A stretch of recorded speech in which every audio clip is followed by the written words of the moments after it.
Number 2 then, from paper 2 of the 2016 Higher, for 3 marks. Here we go, one of these discriminant questions. Nature of the roots of a quadratic equation. Find the range of values of p such that this quadratic equation has no real roots. Well, no real roots means that the discriminant b squared minus 4ac should be less than 0. Now that itself is the most important thing about the question, but doesn't get a mark until it's combined with the figures. So, next part, what is b squared minus 4ac? Well, you can always take a note at the side.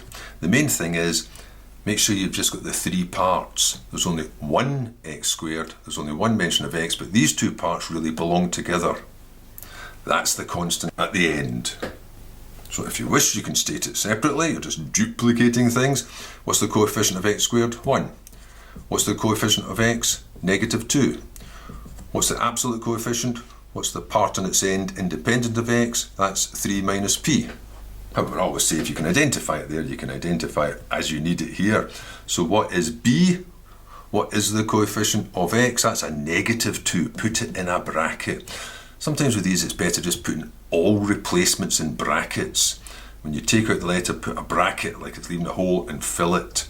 4 times a, and a is 1. What's c? It's made up of these parts. 3 minus p. That should be less than 0. Now when you tidy it up, the 2 marks come in. So that's going to be a 4. Take away 12, but plus 4p is less than 0. So that you've got negative 8 plus 4p is less than 0. Now that's where that mark comes in. The first mark comes in for using the discriminant and putting the figures in. So it comes in at this point. And the last mark, quite simply, is just now solve that. Well, that means that 4p is less than, take that across and add.